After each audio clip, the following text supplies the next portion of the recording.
শ্রীধাম ব্রজমণ্ডলে ত্রিপর্ষ মহাদ্বাদশী আর বঙ্গদেশে পবিত্র একাদশী ব্রত পালন করা হচ্ছে। এই ত্রিপর্ষ মহাদ্বাদশী অষ্ট মহাদ্বাদশীর মধ্যে একটি দ্বাদশী।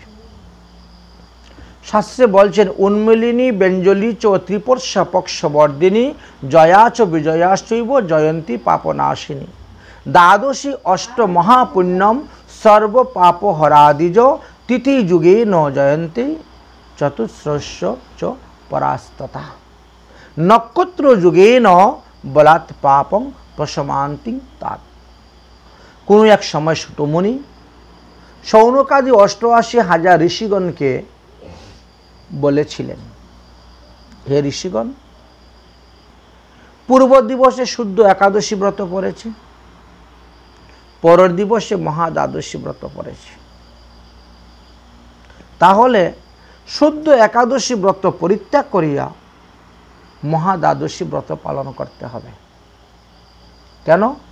বলে ২৪টা একাদশী ব্রত করলে যেই পুণ্যফল পাওয়া যাবে, একটি মহাদ্বাদশী ব্রত করলে সেই পুণ্যফল লাভ করা যায়। একাদশীতে অন্নগ্রহণে যে পাপ হয়, দ্বাদশী সেই পাপ তোমাকে ক্ষমা করে দিবে। কারণ একটা একাদশী থেকে ২৪ গুণ বেশি শক্তিশালী হলেন এই মহাদ্বাদশী ব্রত। উন্মিলিনী ব্যঞ্জলি ত্রিপর্ষা পক্ষবর্ধিনী জয়া বিজয়া জয়ন্তী পাপনাশিনী, এই ৮টির কথা বলেছেন। তার মধ্যে ত্রিপর্ষ মহাদ্বাদশীটি ব্রজমণ্ডল অর্থাৎ শ্রীধাম বৃন্দাবনে পড়েছে। এক একটা জায়গার সূর্য উদয় এক এক সময় হয়ে থাকে। সূর্য উদয়ের তারতম্যতার কারণে একই দিবসে দেখবেন কোথায় মহাদ্বাদশী হচ্ছে, কোথায় একাদশী হচ্ছে, কোথায় বলছে আজকে ব্রত হবে, কোথায় বলছে কালকে ব্রত হবে, সূর্য উদয়ের তারতম্যতার কারণে। এইবার বললেন যে এই যে ৮টা মহাদ্বাদশী, এরা মহাপুণ্য স্বরূপিণী এবং নিখিল পাপরাশিকে হরণ করিয়া থাকেন।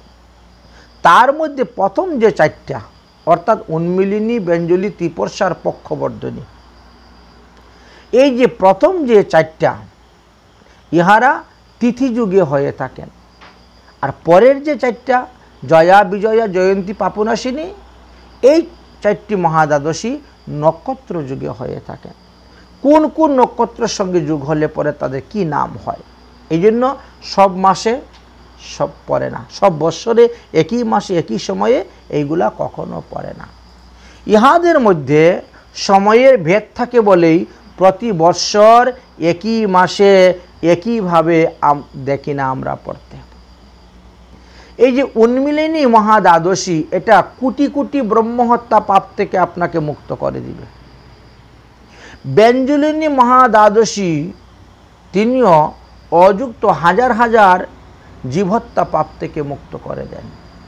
ত্রিপর্ষা মহাদ্বাদশী চতুর্বিধ পাপ থেকে শোধন করে দেন। মাতৃহত্যা, গুরুপত্নী গমন, পরস্ত্রী হরণ, পরদ্রব্য হরণ, অর্থাৎ পাতক, অতিপাতক, উপপাতক, অনুপাতক, এই 4 প্রকার পাপ থেকে তিনি মুক্ত করে দেন, শোধন করে দেন।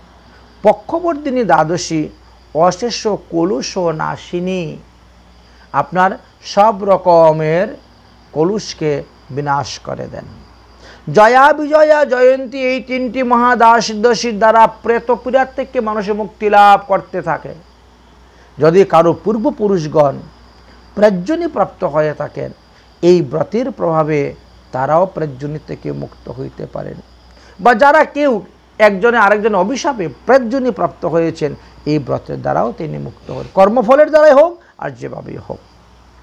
পাপনাশিনী মহাদ্বাদশী দুষ্কৃতিকারীগণকে নরক থেকে উদ্ধার করে দেন, তাকে নরকে যেতে হয় না। তা দ্বাদশী অষ্ট সমাকাত্যম যে পুণ্যম বৃক্ষয়ম তৈসমম অপিসত্যায়াম হন্তি পুণ্য পুরাকৃত। অতএব শাস্ত্রপুরাণে সর্বদা বলে গিয়েছে, অষ্টমহাদ্বাদশীর মধ্যে যে কোনো একটা দ্বাদশী যদি পরিত্যাগ করেন, তাহলে কিন্তু আপনার প্রত্যয় ব্যয় হবে, অর্থাৎ একাদশী দেবীও আপনাকে রক্ষা করতে পারবেন না। এই জন্য শুদ্ধ একাদশী যেখানে পড়ে আর তারপরের জন্য যদি দ্বাদশী হয় তাহলে আমাদেরকে দ্বাদশী ব্রতই পালন করিতে হয়।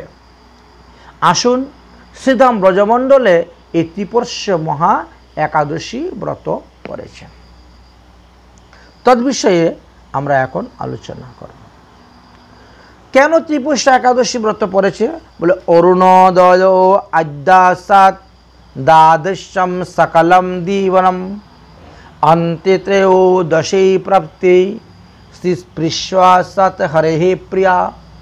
সূর্যোদয়ের সময়ে যদি অল্প সময়ের জন্য একাদশী থাকে, তারপরে সমস্ত দিন রাত আপনার দ্বাদশী, পরের দিন সূর্য উদয়ের আগেই আবার অল্প পরিমাণে ত্রয়োদশী পেয়ে গিয়েছে, তাহলে বা সূর্য উদয়ের পরও অল্প পরিমাণ ত্রয়োদশী পেয়ে গেছে, তাহলে সেই দ্বাদশীকে ত্রিপর্ষা মহাদ্বাদশী বলা হয়। অর্থাৎ একাদশী, দ্বাদশী, ত্রয়োদশী এই তিনটি তিথির যুগ হয়েছে বলে তাকে ত্রিপর্ষা মহাদ্বাদশী বলা হয়। আর ইহা ভগবানের অত্যন্ত প্রিয়, এর অত্যন্ত প্রিয় মহিমার কথা বললেন।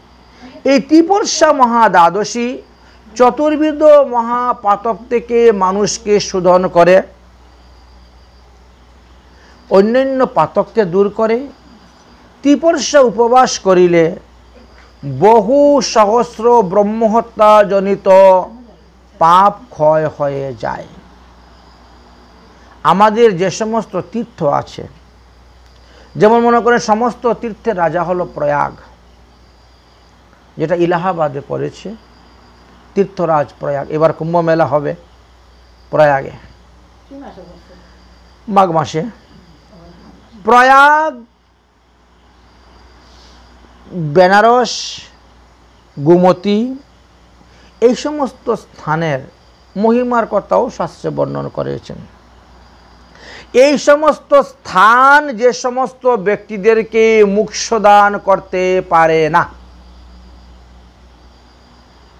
ত্রিপর্ষা একাদশীতে ব্রত উপবাস, ত্রিপর্ষা মহাদ্বাদশীতে ব্রত উপবাসকারী ব্যক্তি কিন্তু তৎক্ষণাৎ মুক্তি লাভ করিতে পারেন। বেনারসে বা প্রয়াগে মৃত্যুর পরও, এমনকি গোমতীতে স্নান করার পরও দেখা যায় অনেকের মুক্তি হয় না। কারণ এক একটা তিথির, এক একটা তীর্থের এক এক প্রকার ক্ষমতা আছে। তিনি ক্ষমতার বাইরে কিছু করতে পারবেন না। যে পরিমাণে পাপ করলে পরে তিনি ক্ষয় করতে পারবেন, তার বেশি পাপ যদি কেউ করে তাকে ক্ষয় করতে পারবেন না।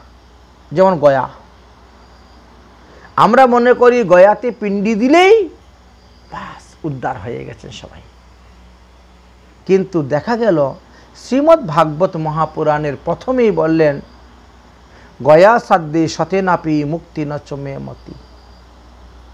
ধুন্ধুকারীর উদ্দেশ্যে যখন তার ভাই গোকর্ণ গয়াতে শ্রাদ্ধ করলেন, কিন্তু ধুন্ধুকারীর উদ্ধার হলো না।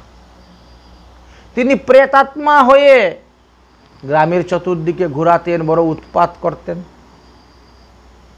পরবর্তী সময়ে যখন গোকর্ণ তিনি নিজের বাড়িতে আসলেন, তখন তার সঙ্গে অপ্রেতের উৎপাত শুরু হয়ে গেল। তিনি বসে আছেন, পাথর একটা ফেলে দিচ্ছে ধুম করে। বাবারে কি ব্যাপার, আকাশ থেকে পাথর বৃষ্টি হচ্ছে কেমন করে? বিরাট বড় মহিষের রূপ ধারণ করে আসতেছে, কুকুরের রূপ ধারণ করে আসতেছে, আগুনের লুক্কা হয়ে আসতেছে, ভয় দেখাচ্ছে। সরলেন না তিনি, কারণ তিনি জানেন আমার গলায় তুলসীর মালা আছে, দাদার সঙ্গে তিলক আছে, আমার বেগে গীতা ভাগবত পুঁথি আছে, সর্বতীর্থের জল আমার কাছে আছে, মুখে হরিনাম আছে, ভূত পেরো থেকে আমাকে ধরতে পারবে? কখনো না। ভয় দেখাচ্ছে, মনে হচ্ছে ওটা মনে হয় তার রাস্তা, এই রাস্তা দিয়ে চলাফেরা করে, আর আমি সেই রাস্তার মধ্যে বসে গেছি, এবার তার চলতে অসুবিধা হচ্ছে, যা আমি একটু সরে বসে যাই। বসে আছি, দেখি কার এত বড় সাহস, কোন ভূতের এত সাহস আমাকে এসে ভয় দেখাচ্ছে। শেষে দেখা যায় পরিচয় পেয়ে উনারই ভাই, একই তোমার কল্যাণের জন্য তো আমি গয়াতে শ্রাদ্ধ করলাম, তোমার কল্যাণের জন্য তো আমি বহু তীর্থে গিয়েছি, ব্রাহ্মণ সেবা দিয়েছি, তারপর কি তোমার উদ্ধার হলো না কেন? বলে গয়া শ্রাদ্ধে শতনাপি মুক্তি নচ মেমতি। তুমি একবার কেন 100 বার যদি আমার নামে গয়াতে শ্রাদ্ধ করো তাও আমার উদ্ধার হইবে না। অতএব গয়া শ্রাদ্ধ ছেড়ে দাও, তুমি অন্যভাবে আমার উদ্ধারের উপায় করো। তখন তিনি সূর্যদেবের কাছে গেলেন। সূর্যদেব বললেন ভাগ্য সপ্তাহ করুন, আপনার ভাইয়ের নামে উদ্ধার হয়ে যাবে। যাই হোক, ভাগ্য সপ্তাহ করে উদ্ধার হল। এই স্থানে এই কথাই বললেন যে বেনারসিতে বাস করলে, প্রয়াগে বাস করলে বা গোমতীতে বাস করলে বা সেখানে স্নান করলেও মৃত্যুর পরে অনেকেরই মুক্তি হতে পারে, নাও হতে পারে, সন্দেহ আছে। কিন্তু ত্রিপর্ষা মহাদ্বাদশী এমন শক্তিশালী, তিনি আপনাকে সমস্ত পাপ থেকে মুক্ত করে মুক্তি দিবেন দিবেন দিবেনই, এতে বিন্দুমাত্র সন্দেহ নেই। স্কন্দ পুরাণে এই দ্বিতীয় ভাগে বিষ্ণু খণ্ডেতে এই ত্রিপর্ষা মহাদ্বাদশীর মহিমার কথা বর্ণন করে গিয়েছেন। বললেন যিনি বিষ্ণুর প্রিয়তম, সেই ত্রিপর্ষা মহাদ্বাদশীতে ব্রত করে না, তারা পৃথিবীতে যত তীর্থময়, যত জলময় তীর্থ নদীগুলাতে স্নান করুক না কেন, তথাপিও তারা পাপ থেকে মুক্ত হইতে পারেন না, তাদেরকে ঘোর নরক যন্ত্রণাদি ভোগ করিতে হয়। আমরা পাপ ক্ষয়ের জন্য, পুণ্য লাভের জন্য দেখবেন অনেকেই সূর্যগ্রহণের সময় কুরুক্ষেত্রে যায় স্নান করার জন্য। ভাগবত এটা দেওয়া আছে, কারণ ভগবান শ্রীকৃষ্ণ স্বয়ং দ্বারকার থেকে গিয়েছিলেন কুরুক্ষেত্রে স্নান করতে সূর্যগ্রহণে। কৃষ্ণ পর্যন্ত গিয়েছেন, স্বয়ং রাধারানী পর্যন্ত গিয়েছেন, নন্দবাবা গিয়েছেন, মা যশোদা গিয়েছেন, ব্রজের সমস্ত গোপগোপীগণ গিয়েছেন সূর্যগ্রহণে কুরুক্ষেত্রে গিয়ে স্নান সন্নিহিত কুণ্ডে। চন্দ্রগ্রহণে কাশীতে গঙ্গা স্নানের মহিমা। অজস্র অজস্র সহস্র সহস্র গোদান করলে যেই ফল লাভ হয়, একমাত্র স্নানের দ্বারা সেই ফল লাভ হয়। ঠিক তেমনিভাবে ত্রিপর্ষা মহাদ্বাদশীতে আপনি আপনার বাড়িতেও যদি প্রাতঃ স্নান করেন, সূর্য উদয়ের আগে স্নান করেন, তাহলে আপনি সেই ফল লাভ করতে পারছেন। যে মানব ত্রিপর্ষা মহাদ্বাদশী দিবসে দুগ্ধ দ্বারা মধুসূদনকে স্নান করান, তারা রাজস্বীয় যজ্ঞ হইতে বেশি ফল লাভ করতে পারেন। যে মানব ত্রিপর্ষা মহাদ্বাদশীতে পঞ্চামৃত দ্বারা ভক্তিপূর্বক ভগবান বিষ্ণুকে স্নান করান, সে নিখিল কুল উদ্ধার করিতে পারেন, বিষ্ণুলোকে তাহার বাস হইয়া থাকে। এই ত্রিপর্ষা মহাদ্বাদশীতে যাহারা যা কিছু পুণ্য করবেন, সেই সমস্ত পুণ্য অক্ষয় অব্যয় অমর হইয়া থাকবে। যাহারা এই ত্রিপর্ষা মহাদ্বাদশীতে ব্রত করে না, তাহারা যতই দান করুক, যতই তপস্যা করুক, যতই অন্যান্য দেবদেবীর ব্রত উপাসনা করুক না কেন, ইহাতে তাদের কল্যাণ সাধিত হইবে না, কল্যাণ সাধিত হইবে না।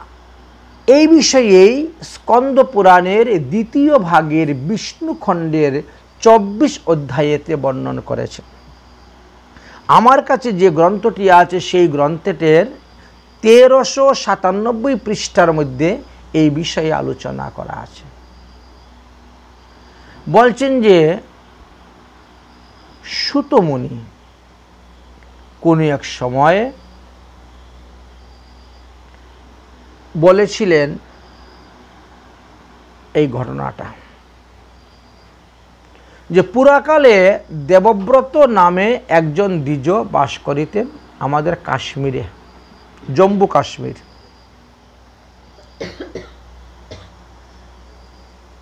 তিনার চারুরূপিণী নামে একটি কন্যা সন্তান ছিল।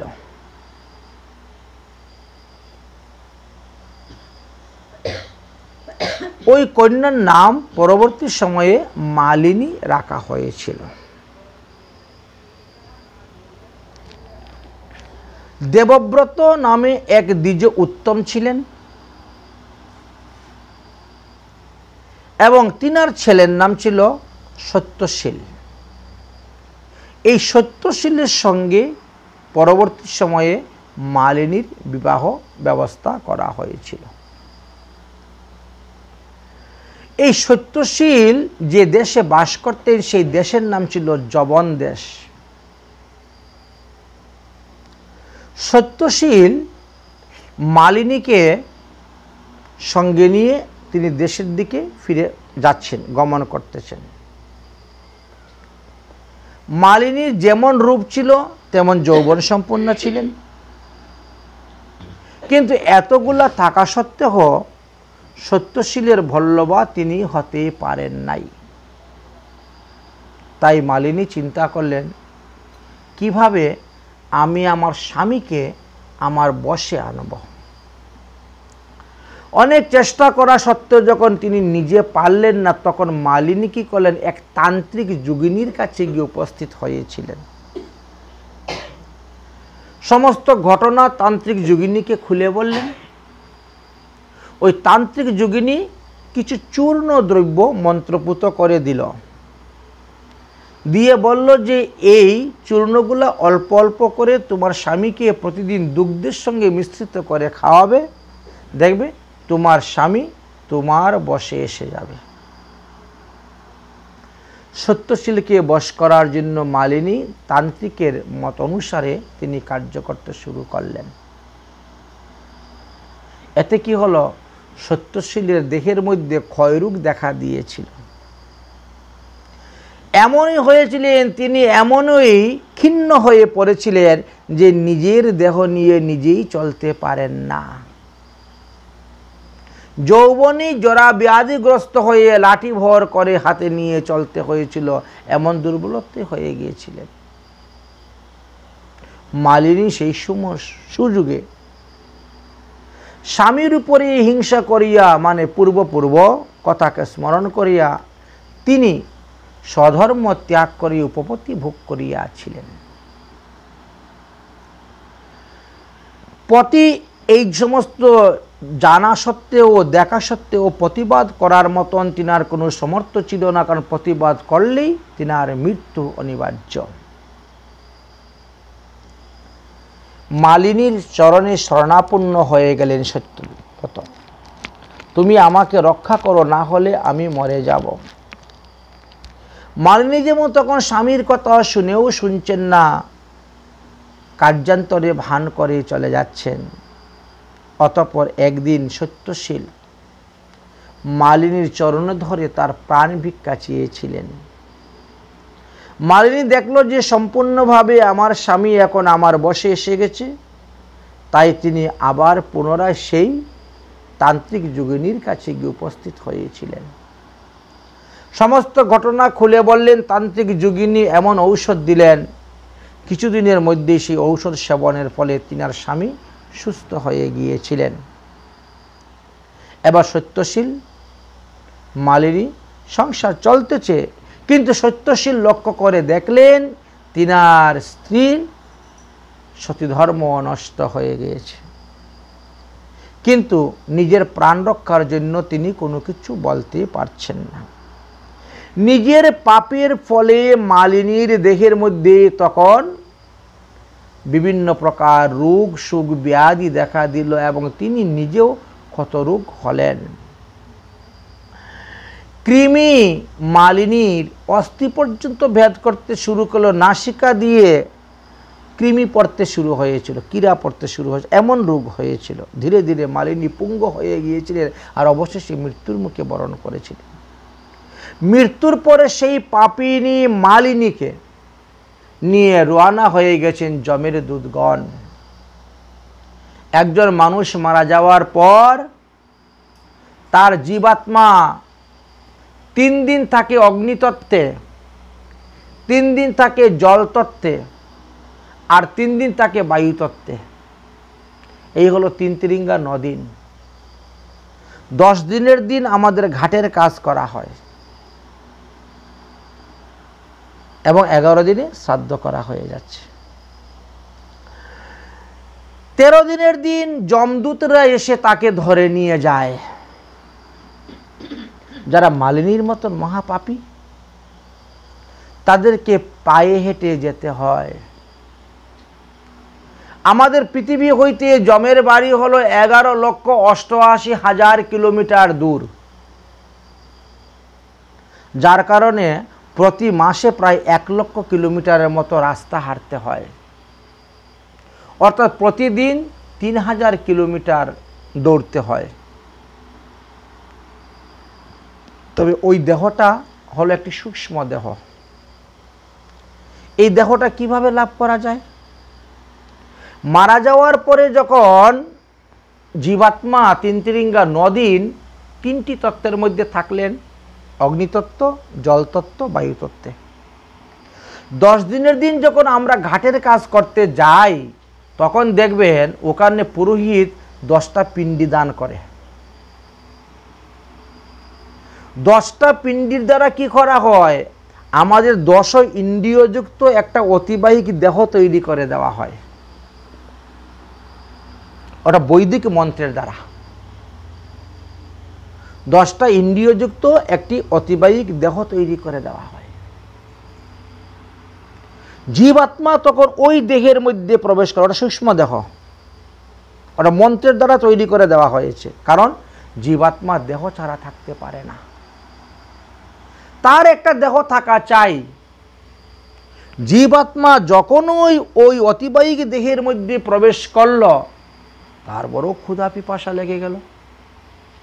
তাই 11 দিনেই আমরা শ্রাদ্ধ করে দিলাম, তার জন্য খাবার দিয়ে দিলাম।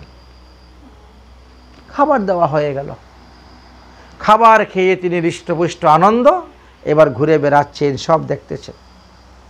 কিন্তু তার এই অতিবাহিক দেহকে আমরা দেখতে পাই না, সে আমাদেরকে দেখতে পায়। যদি তার উদ্দেশ্যে শ্রাদ্ধ করা না হয় তাহলে তার অতিবাহিক দেহ বিনাশ হবে না।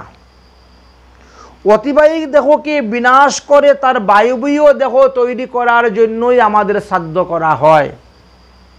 যার শ্রাদ্ধ করা হয় নাই তিনার অতিবাহিক দেহ থেকে যাবে। যার উদ্দেশ্যে শ্রাদ্ধ করা হবে তার অতিবাহিক দেহ বিনাশ হয়ে যাবে এবং তিনি বায়বীয় দেহ ধারণ করবেন। আর বায়বীয় দেহ ধারণ করে যমের দূতের সঙ্গে তিনি রওনা হবেন যমালয়ে। প্রতিদিন 3000 কিলোমিটার তাকে দৌড়তে হবে, মানে এখান থেকে মোটামুটি দিল্লি পর্যন্ত দৌড়, ত্রিপুরা থেকে দিল্লি দৌড়তে হবে দৌড়। এবার যখন দৌড়তে গেলে তো পিপাসা লাগবে, ক্লান্ত হবেন, পিপাসিত হবেন, কিন্তু প্রতিদিন তো কোনো ছেলে কোনো মেয়ে তার মা বাবার নামে জল তর্পণ দান করে না, পিণ্ডি দান দেয় না। হয়তো মাসে একটা দিতে পারে অথবা বছরে একটা দেয়। আমাদের কিন্তু প্রতি মাসে মাসে একটা করে পিণ্ডি দানের বিধান আছে, কিন্তু দেই না তো আমরা, সেটাই এখানে ভুল শুরু হয়েছে। এদিকে মারা গেল 13 দিন, 17 দিন রাস্তা চলল। 17 দিন রাস্তা চলার পরে সৌরপুরীতে গিয়ে উপস্থিত হয়েছেন তিনি এক বটগাছের নিচে। আজকে রাত্রে এখানে সামনে একটা নদী আছে, নদীর নাম হলো পুষ্পভদ্রা নদী। 17 দিন চলার পরে পুষ্পভদ্রা নদীর তীরে বটগাছের নিচে এখন বসো। এটা হলো সৌরপুরী। ঠিক আছে, মানে পৃথিবী থেকে আমরা অনেক দূরে পৌঁছে গেছি।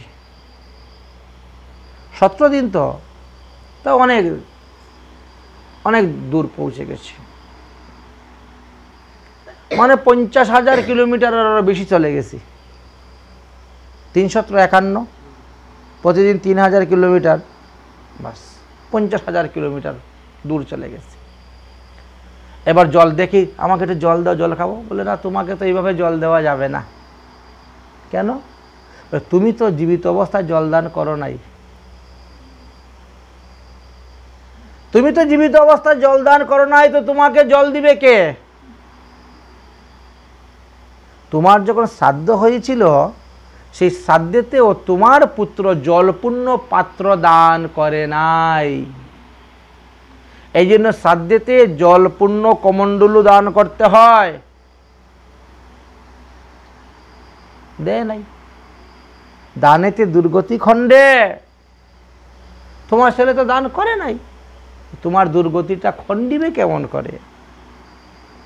তুমি তোমার ছেলের সুখের জন্য তুমি বাড়ি বানিয়ে গেলে, গাড়ি দিয়ে গেলে, ব্যাংকে টাকা রেখে গেলে, জায়গা জমি বানিয়ে গেলে, এই সমস্ত টাকা পয়সা রোজগার করতে গিয়ে তুমি কত অন্যায় করেছো, কত অধর্ম করেছো, কত পাপ করেছো। আমার সংসারে সবাই সুখে থাকো। সংসারের আত্মীয় স্বজন ইষ্টি কুটুম্বকে সুখে রাখার জন্য তুমি যে পাপ করেছো, তোমার পাপের ভাগ কিন্তু তারা কেউ গ্রহণ করবে না। তার পাপের ভাগ তোমাকেই গ্রহণ করতে হবে। অতএব তোমাকে এখন জলদান করা যাবে না। চলো, তবে মাসে মাসে একটা করে পিণ্ডি দানের বিধান আছে। তুমি মারা গিয়েছিলে 13 দিন, আমাদের সঙ্গে আসলে 17 দিন, 1 মাস তো হয়েই গেল। যদি আজকের এই দিবসে তোমার ছেলে তোমার উদ্দেশ্যে একটা পিণ্ডি দান করে, 1 গ্লাস জল দান করে, তাহলে সেটাই তুমি খেয়ে রওনা হবে দ্বিতীয় মাসের জন্য যাওয়ার জন্য। রওনা হয়েছে, 15 দিন মাত্র রাস্তা চলেছে, আর চলতে পারছে না। 15 দিন রাস্তা চলছে, সাম্যপুরীতে গিয়ে উপস্থিত। আমি আর চলতে পারছি না ভাই, আমাকে 1 জোড়া চপ্পল দেও না। খালি পায়ে হাঁটা কি যায়? এত দুর্গম রাস্তা, কিচ কাচ কত কিছু পড়ে আছে, গরম জল, উত্তপ্ত কাদা। তুমি কোথায় পাবে পাদুকা? তুমি তো জীবিত অবস্থায় কাউকে পাদুকা দান করো নাই। তোমার যখন শ্রাদ্ধ হয়েছিল তখন শ্রাদ্ধেতেও পাদুকা দান করা হয় নাই, কাঠের খড়ম দান করে নাই। তাহলে তুমি পাদুকা পাবে কোথায়? তোমাকে খালি পায়ে হেঁটে যেতে হবে। এখন পায়ে ফুসকাই পড়ুক আর কাটাই ফুটুক আর যাই হোক, উফ ভাই, সৌরপুরী তো প্রচণ্ড গরম, এই উত্তাপ সহ্য করতে পারছি না। যদি একটা ছাতা পেতাম ভালো হতো। আরে বাবা, তুমি কি তোমার জীবনে ছাতা দান করেছিলে? তোমার জীবনে তুমি কোনোদিন ছাতা দান করো নাই, তো তুমি ছাতা পাবে কোথায়? বলে তাহলে একটু গাছের তলায় গিয়ে বসে, বলে তাও হবে না। যারা জীবনে ছত্র দান করেছে তারাই গাছতলায় শীতল ছায়ায় বসতে পেরেছে, হবে না। তখন চলতে পারে না, তখন যমের দূতেরা মারে, পিছন থেকে প্রহার করবে তাড়াতাড়ি হাঁটার জন্য। আমরা যখন হাল চাষ করতে গেলে গরু না চললে দেই বাড়ি, চলো তিতি তিতি করতে থাকে শুরু করি, তাই না? হাল চাষের সময় সে তো তার মতো হাঁটতেছে, কিন্তু না, আমাদের তাড়াতাড়ি তাড়াতাড়ি দৌড়াইয়া হাঁটাইয়া হাল চাষ শেষ করে নিব, মারতে থাকি। ঠিক তেমনি করে জমের দূতেরাও মারে আমাদেরকে পিছন থেকে। চলো, হাত দুইটা তো বান্ধা, চর্মময় রশি দ্বারা বাঁধা, একজনে টানতেছে, পিছনে আরেকজনে মারতেছে, চিৎকার করতেছে, উফ, আমার কেন মৃত্যু হচ্ছে না? যমদূত বলে, এই মরার আবার মৃত্যু আছে নাকি রে? তুমি তো একবার মরে এসেছ। এই যে অতিবাহিক দেহ, এই যে তোমার বায়বীয় দেহ, এই দেহেতে মৃত্যু নাই। এই দেহেতে খালি সুখ আর দুঃখ, পাপ পুণ্যের ফল ভোগ করা হয়ে থাকে। অতএব চলো। চিৎকার করতেছেন, হে পুত্র, হে পুত্র, তুমি আমার আত্মার কল্যাণের জন্য কিছু সৎকর্ম করো। আমি তো এত টাকা পয়সা রেখে গিয়েছি, এত জায়গা জমি রেখে গিয়েছি, ধন সম্পত্তি রেখে গেছি, আমার টাকা দিয়ে আমার উদ্দেশ্যে একটা ভাগবত সপ্তাহ দাও, একটু অষ্টপ্রহর যজ্ঞ দাও, একটু বৈষ্ণব সেবা দাও, একটু গীতা ভাগবত পাঠ দাও। জমের দূতরা বলে, এখান থেকে চিল্লাইয়া গলা ফাটাইলেও কোনো লাভ হবে না, কারণ আপনি প্রায় 1.5 লক্ষ কিলোমিটার দূর চলে এসেছেন। 45 দিন পার হয়ে গিয়েছে, আপনি এখন পৃথিবীর সীমানা ছেড়ে চলে এসেছেন। 1.5 লক্ষ কিলোমিটার দূরে আপনি চলে এসেছেন, আপনার দৃষ্টি আর পৃথিবীর উপরে পড়বে না, আপনার কথা পৃথিবীর কেউ শুনবে না। এই জন্যই 45 দিন পরে গিয়ে কোনো মৃত ব্যক্তির উদ্দেশ্যে বৈষ্ণব সেবা হলে সেখানে গিয়ে খেতে হয়, তার আগে বৈষ্ণব সেবাতে খেতে নাই। তার আগে তার দৃষ্টি পৃথিবীর উপরে থাকে। শ্রীধাম, বৃন্দাবন, নবদ্বীপ, নীলাচল এই সমস্ত তীর্থে যখন যাবেন তখন দেখবেন কোনো ব্যক্তি মারা গেলে 45 দিনের আগে তার উদ্দেশ্যে কোনো বৈষ্ণব সেবা হবে না। সে শ্রাদ্ধ করুক, 11 দিনে, 12 দিনে, 13 দিনে, 15 দিনে যাই শ্রাদ্ধ করুক, শ্রাদ্ধের পরে একটা ব্রাহ্মণ ভোজন দিয়ে দেয়, কিন্তু বৈষ্ণব সেবা হবে না। 45 দিন পরেই গিয়ে সেই বৈষ্ণব সেবা হবে, কারণ ওর দৃষ্টিটা আর পড়বে না, তার আগে তার দৃষ্টি থেকে যায়। এর মধ্যেই এত দূর উনি চলে গেছে। যাই হোক, এইভাবে প্রতি মাসে এক একটার পর এক একটা যেতে যেতে 7ম মাসে গিয়ে বৈতরণী নদী পার হতে হয়। বৈতরণী নদীটি হলো 1200 কিলোমিটার প্রস্থ।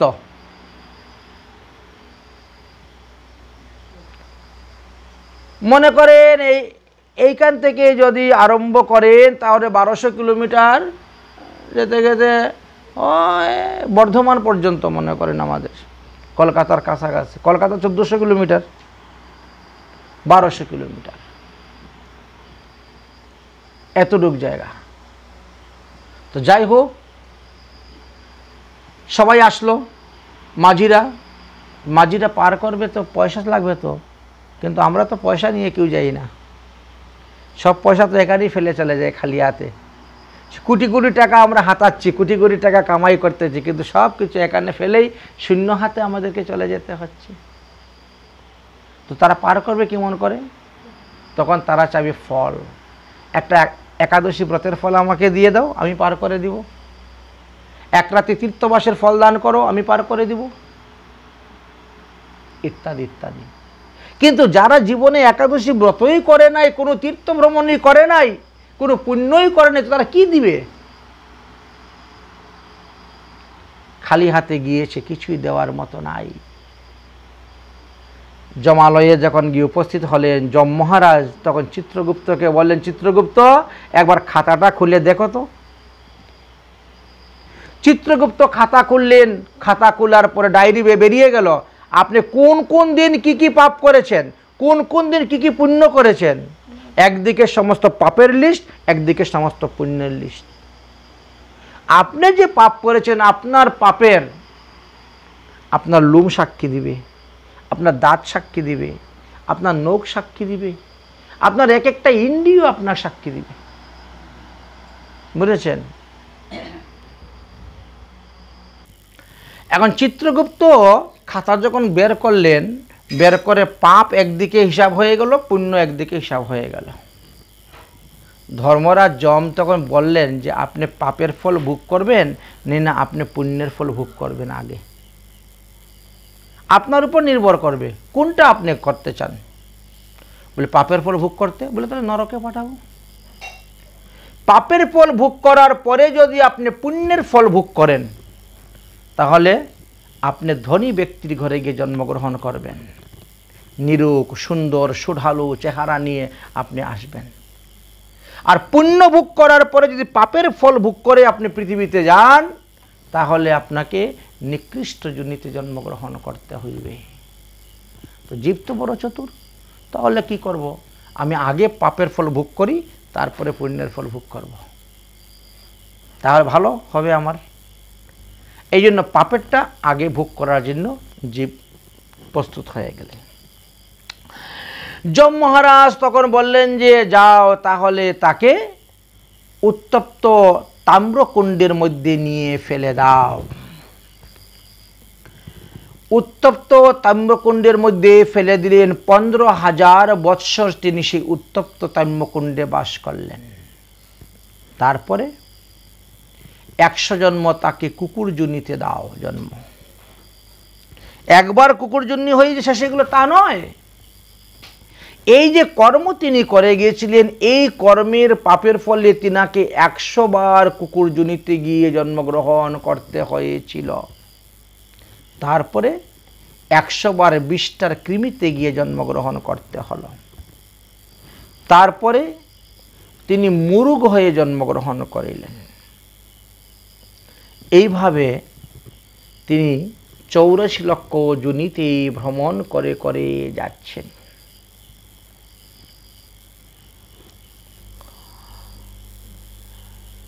একবার এক জন্ম তিনার কি হয়েছিল, এক ব্রাহ্মণের বাড়িতে তিনার এক কুকুর জন্ম হয়েছিল। দেখো, কর্ম অনুসারে যদি আমাদের বিভিন্ন যোনিতে জন্মগ্রহণ হয়, তবুও বলছে যে বৈষ্ণবের বাড়িতে যেন জন্ম হয়। বৈষ্ণবের বাড়িতে যদি হইতাম কুকুর, এঠু দিয়া তরাহিত বৈষ্ণব ঠাকুর। বুঝেছেন? এই যে বৈষ্ণব অধরামৃতের কি মহিমা, এটু দিয়ে তরাহিত বৈষ্ণব ঠাকুর। বৈষ্ণব অধরামৃত গ্রহণের এমনই ফল। তো ব্রাহ্মণের বাড়িতে তিনি কুকুর হয়ে জন্মগ্রহণ করেছেন। সেটা ছিল সৌভির দেশ। ব্রাহ্মণের নাম ছিল পদ্মবন্ধু নামক ব্রাহ্মণ। সেই জন্ম তিনি বহু দুঃখে কাল কাটিয়েছিলেন। দাস দাসীরা যখন ব্রাহ্মণের বাড়িতে কাজ করিতে আসতেন, তখন কুকুরটিও তাদের সহিত এসে বসত, তাদের কাছে বসত। এইভাবে দেখতে দেখতে কি হয়েছিল, একবার এই শ্রাবণ মাসের শুক্লপক্ষে ত্রিপর্ষা মহাদ্বাদশী ব্রত পড়েছিল। ব্রাহ্মণ পদ্মবন্ধু সপরিবারে সবাইকে নিয়ে দ্বাদশী ব্রতটি নির্জলা উপবাস করেছেন, রাত্রি জাগরণ করেছেন। প্রাতকালে তিনি নদীতে স্নান করতে গিয়েছেন। নদীতে স্নান করে এসে তিনি কি করেছেন, তুলসী বৃক্ষকে জল দান করতেছেন। আর তুলসী গাছের নিচে কুকুরটা ঘুমিয়ে আছে। বিষ্ণু বেদিত বড় করে বেদি বাঁধানো হয়, বেদের নিচে ওখানে সেই কুকুরটি ঘুমিয়ে আছে। এইবার এই যে প্রাতঃ স্নান করলে কি হয়, গঙ্গা স্নানের ফল পাওয়া যায়।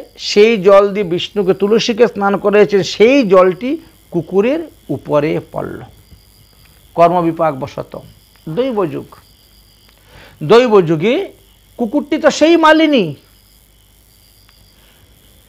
তুলসী বেদির নিচে শয়ন করেছিলেন, তিনার উপরে সেই জল পড়ল। আর এতে কি হলো, তিনার সমস্ত পাপ তাপ অপরাধ দূর হয়ে গেল। ত্রিপর্ষা মহাদ্বাদশীর প্রাতঃস্বরূপ পুণ্যফল লাভ করিয়া তিনার পূর্বজন্মের পাপ তিনার দূর হল। তিনি তখন জাতিস্মর হয়ে গেলেন। সেই কুকুরই তখন কাতর স্বরে পদ্মবন্ধুকে প্রণাম করিয়া বলিতেছেন, হে দ্বিজবর, আমাকে পরিত্রাণ করুন, আমাকে পরিত্রাণ করুন, আমি মহাপাপী। জন্মে জন্মে বহু জন্ম পেয়ে বহু ক্লেশ ভোগ করিয়াছি, আমাকে উদ্ধার করুন। ব্রাহ্মণ বললেন, হে কুকুরি, তুমি কে? কোন পাপের ফলে তুমি এই কুকুর জন্ম প্রাপ্ত হয়েছ, আমাকে বলো। কুকুরি তখন তার সারা জীবনের পাপের কথা বলে দিলেন। ব্রাহ্মণ ওই কুকুরীকে মুক্ত করিবার জন্য চিন্তা করলেন, বনেতে গমন করলেন এবং একজন মুনির সঙ্গে তিনার দর্শন পেলেন। ব্রাহ্মণ পদ্মনাভ তখন মুনির চরণে প্রণাম করিয়া কুকুরী মালিনীকে উদ্ধার করিবার কথা আলোচনা করলেন। মুনিগণ বললেন যে আপনি যে ত্রিপস্যা মহাদ্বাদশী ব্রত করেছেন, এই মহাদ্বাদশী ব্রতের কিছু পুণ্য ফল এই কুকুরীকে দান করে দেন, তাহলে সেও সমস্ত পাপ থেকে উদ্ধার হয়ে যাবে। অতঃপর পদ্মবন্ধু সেই কুকুরী মালিনীর উদ্দেশ্যে তিল, হরিতকি, ফুল, গঙ্গার জল নিলেন, সংকল্প মন্ত্র পাঠ করলেন এবং সেই ত্রিপস্যা মহাদ্বাদশীর এক প্রহরের পুণ্যফল তিনি দান করে দিলেন।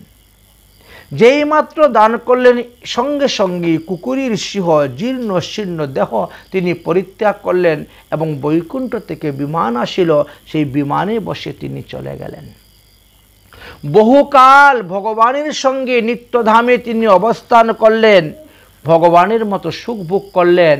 তিনি অপ্সরা দেহ প্রাপ্ত হয়ে লাভ করে তারপরে স্বর্গে বাস করতে শুরু করলেন। এইভাবে ত্রিপস্যা মহাদ্বাদশীর মহিমার কথা বর্ণন করে গিয়েছেন। এই ত্রিপস্যা মহাদ্বাদশী কোটি কোটি পাপ থেকে মানুষকে মুক্তি লাভ করতে পারে, নিষ্কাম প্রদান করতে পারে, ভক্তিদান করতে পারে, এমনই শক্তি এই ত্রিপস্যা মহাদ্বাদশী, যাহা আগামী শুক্রবারে পড়েছে। ব্রজমণ্ডলী সবাই এটা পালন করবেন। এই ত্রিপস্যা মহাদ্বাদশীর কথা বললেন, যদি বুধবার সংযুক্ত হয় তাহলে আরও উত্তম বলা হয়, যদি এটা শুক্রবার হয়েছে। এই কলিযুগের এই একটি মাত্র উপবাসের দ্বারা 10,000 উপবাসের ফল লাভ করা যায়। এই ত্রিপস্যা মহাদ্বাদশী একটি মাত্র জাগরণের দ্বারা লক্ষরাত্রি জাগরণের ফল লাভ করা যায়। এই দিবসে ভগবানের সামনে যারা নৃত্য করবেন, একদিন নৃত্য করলে কোটি দিবস নৃত্য করার ফল লাভ করা যায়। এই ফল তো গৃহে থাকিও মানুষ লাভ করতে পারে, যদি শাস্ত্র বিধি অনুসারে মানুষ নিজেরাও এই ত্রিপস্যা মহাদ্বাদশী ব্রত করেন, তাহলে তারাও সেই পুণ্যফল লাভ করতে পারবেন।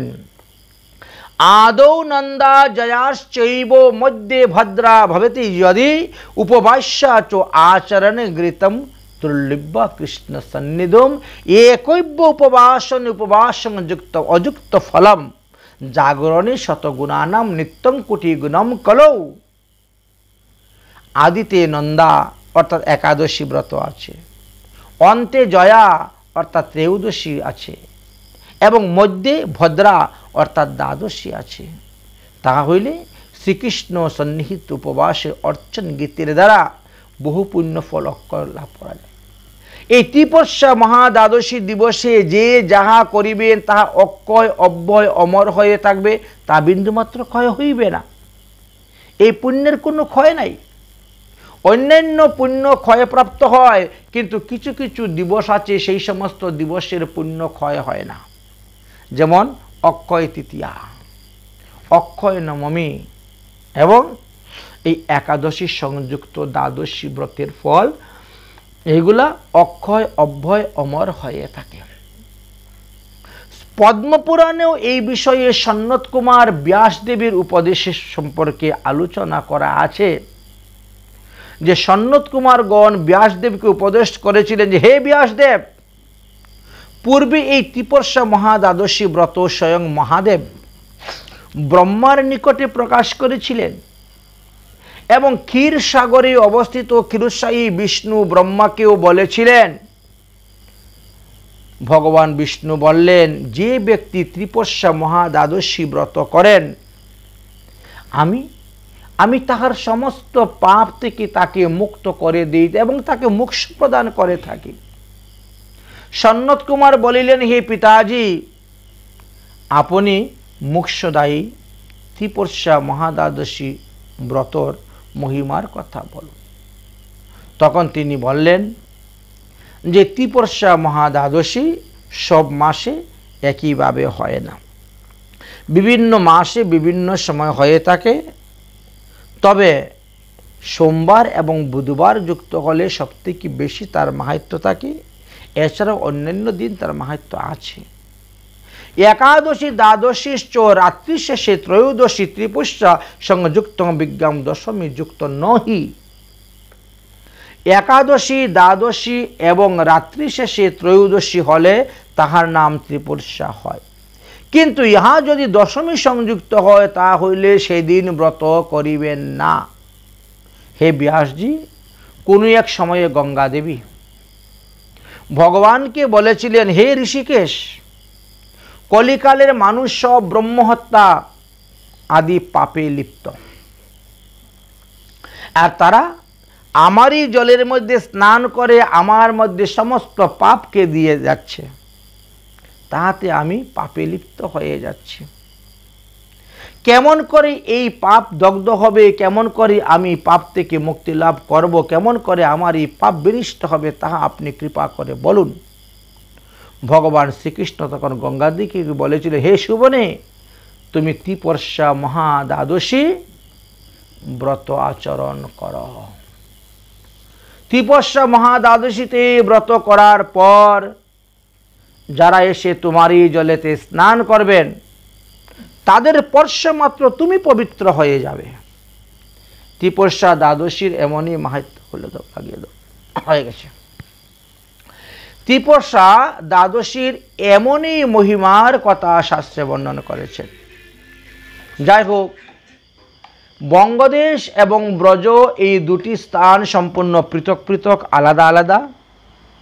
আমরা বঙ্গদেশের কথাও যেমন আলোচনা করেছি, তেমন আবার ব্রজমণ্ডলের কথা আলোচনা করেছি। ব্রজমণ্ডলে যারা অবস্থান করতেছেন তারা 8টা 13 মিনিট পর্যন্ত সময় পাচ্ছে, সকালে দিবা সূর্যোদয়ের পরে তারা পারণের সময়। কিন্তু আমরা এখন বর্তমানে যারা বঙ্গদেশে অবস্থান করতেছি, আমাদের জন্য 5টা 19 মিনিটের মধ্যেই এই ব্রত পালনের কথা আলোচনা করে গিয়েছেন। তাহলে দেখা গেল যে একাদশী আদি ব্রতের দ্বারা আমরা আমাদের পূর্ব জন্মের পাপ তাপ অপরাধকে নাশ করতে পারব। একটি একাদশী ব্রত করলে 100 জন্মের যত পাপ আছে এই সমস্ত পাপ থেকেই আমরা মুক্তি লাভ করতে পারি। এমনই একাদশীর মহিমার কথা বর্ণন করে গিয়েছেন। একটা একাদশী, আবার একাদশী সংযুক্ত দ্বাদশীতে ব্রত করলে তো আরও পুণ্য ফলের কথা বর্ণন করে গিয়েছেন। এবং ত্রিপর্ষা মহাদ্বাদশী হলে তার পুণ্যের মাহাত্ম্যর কথা আরও বেশিভাবে বর্ণন করে গিয়েছেন। অতএব একাদশী ব্রত কখনো পরিত্যাগ করবেন না। শুক্লপক্ষ কৃষ্ণপক্ষ উভয় পক্ষের একাদশী ব্রতের মহিমার কথাই বলে গিয়েছেন। উভয় পক্ষ, আমরা মধ্যে যারা মনে করে যে শুক্লপক্ষের একাদশীটা বড়, কৃষ্ণপক্ষের একাদশী ছোট, এটা ভুল।